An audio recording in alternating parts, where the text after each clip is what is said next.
नमस्कार दोस्तों, मैं आप लोग के इस यूट्यूब चैनल में आप सभी का स्वागत है। मैं एबी फिश फार्मिंग से इंजीनियर डीपी गुप्ता। दोस्तों, आज बात करने वाले कि ठंडियों के दिनों में क्या करें क्या ना करें मछलियों के लिए। पहली बात तो कि ठंडियाँ आ रही हैं तो ओस गिरता है, तो ओस का टेम्परेचर जो होता है पानी को ठंडा करने के लिए बहुत पर्याप्त रखता है। और चूँकि हमारे यहाँ बिहार में तो अभी करंट टेम्परेचर 12 डिग्री पहुंच चुका है हमारे यहाँ बक्सर में। तो पहला तो है कि ये जो पीछे आप देख रहे हैं कि पॉली हाउस का कंसेप्ट है कि आप पॉली हाउस भी आप बना सकते हैं। इससे क्या होगा कि आपका जो है बाहर का जो टेम्परेचर है उसके ओस से बच जाएगा। ये प्लास्टिक है, मार्केट में 130 रुपये किलो का मिल जाता है और 1 किलो में करीब आपका करीब आ जाता है 20 फीट के आसपास आ जाता है। और ये जो है करीब 16 फीट चौड़ा होता है।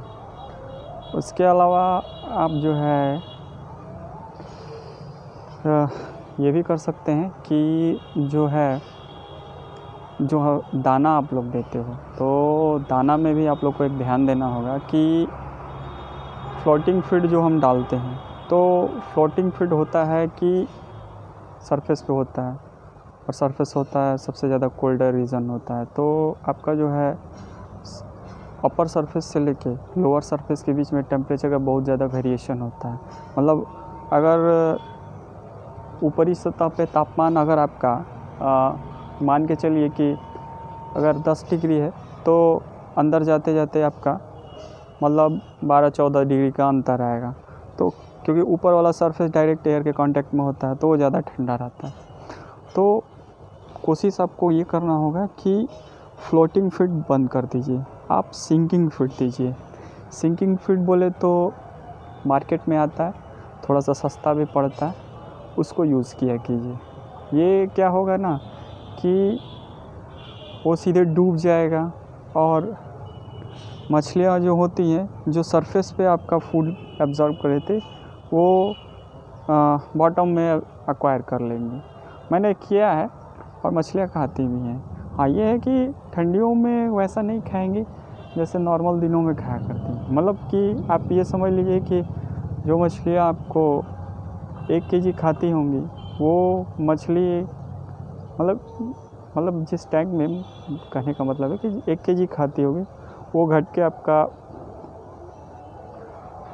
200 ग्राम तक चला जाएगा, मतलब 20% तक घट सकता है। तो सिंकिंग फीड देने का यही फ़ायदा है कि डायरेक्ट एक्वायर करती है। और जो होता है कि थर्मल शॉक, तो थर्मल शॉक से मछलियाँ नहीं मरेंगी।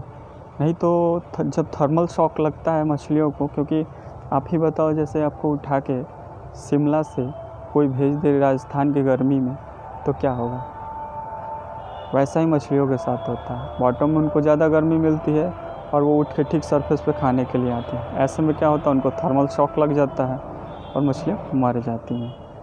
कोशिश कीजिए सिंकिंग फीड डालिए और थोड़ा सा प्रोटीन कंटेंट कम कीजिए, क्योंकि इनका डाइजेस्टिव सिस्टम है बहुत कम काम करता है। और मछलियाँ को पता ही है कोल्ड ब्लडेड हैं, तो उसके हिसाब से ही जो भी है देख रेख कीजिएगा, जैसे कि पीएच का, टीडीएस का, अमोनिया का, इन सब चीज़ों पे आपको ध्यान देना होगा। डीओ लेवल प्रॉपर मेंटेन करके रखिएगा।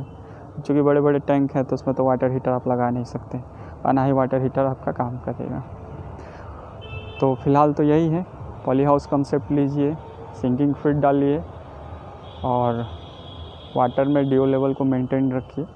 ठीक है, जाते जाते कीमती वक्त आपने दिया उसके लिए धन्यवाद।